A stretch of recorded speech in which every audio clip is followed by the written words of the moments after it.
Now keep in mind, Muhammad did not write the Quran.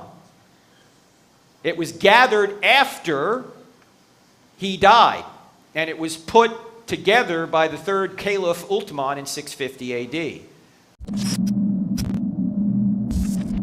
Can you elaborate? I brought several of our teams from our church, and I wanted them to see, can you go over the differences between Christianity versus the other world religions such as Islam, Catholicism, Mormonism? You mean in 2 minutes? Yes. That's like those are semester courses.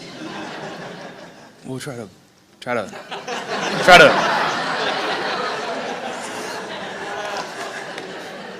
He's like some kind of radio guy behind the glass going, shorten it up, shorten it up. All right, why don't we just deal with Islam first, okay? Look, there are three great monotheistic religions: Judaism, Christianity, and Islam, okay? In my view, Christianity just completes Judaism. I think the Old Testament is true, right, and I think the New Testament is true as well, so it completes Judaism. Islam comes along, well, first of all, Muhammad is born in 570 AD. In about 610 AD, he seems to think he gets a revelation from God to say that there's only one God.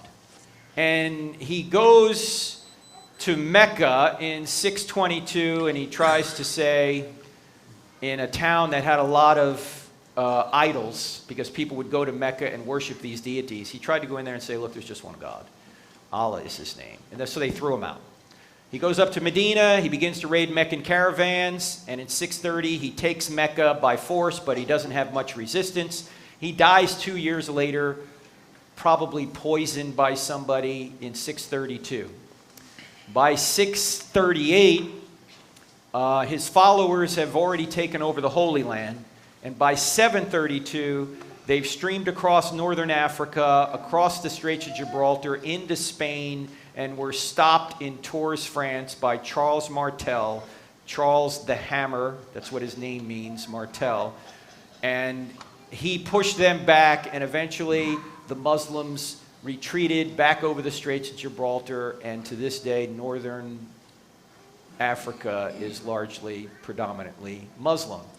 Now, Muhammad, when he was on the earth, never claimed to do miracles. In fact, in the Quran, he says, I'm just a plain warner, I don't do miracles. Right. Miracles are attributed to Muhammad about 150 years later in what's called the Hadith, the written traditions of what Muhammad said and did. These people were not eyewitnesses. As I say, it's about 150 years later. And some of the miracles appear to be modifications of Christian miracles, like Jesus turns water into wine, Muhammad turns water into milk. Jesus feeds 5,000, Muhammad feeds, 10 or 50,000, something like that, right? They appear to be kind of borrowed from Christianity, and even many Muslim scholars say they're legendary.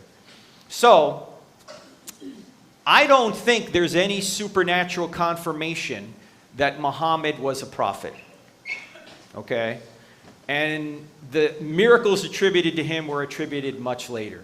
Now, there seems to me an eternal contradiction here for Muslims, because in Surah 568, which is a chapter in the Quran, the 68th verse, it says, O ye people of the book. Who are the people of the book? The Christians and the Jews. Right. You have no ground to stand on unless you stand on the law and the Gospels. In other words, the Quran is telling Christians and Jews they ought to obey the Old Testament and the New Testament.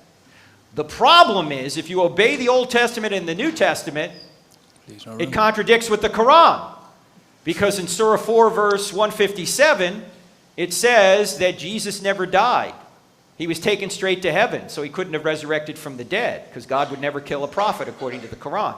Now, keep in mind, Muhammad did not write the Quran. It was gathered after he died, and it was put together by the third Caliph Uthman in 650 AD. Okay? There's no miraculous confirmation that Muhammad was a prophet. So it's written 600 years after the events of Christianity. Why would we take a document written 600 years later to tell us what happened to Jesus when we have eyewitness testimony of what happened to Jesus? Right. So this is why I don't think Islam is the true world religion. Now, I'm not saying everything Islam teaches is false. That's not the case. I just think where it differs from Christianity, it's false. So that's the other great competitor to Christianity is Islam. Right. Okay. Now, most Muslims would agree with the first 3 points: truth, God, miracles. Where they're going to have a problem with is the New Testament.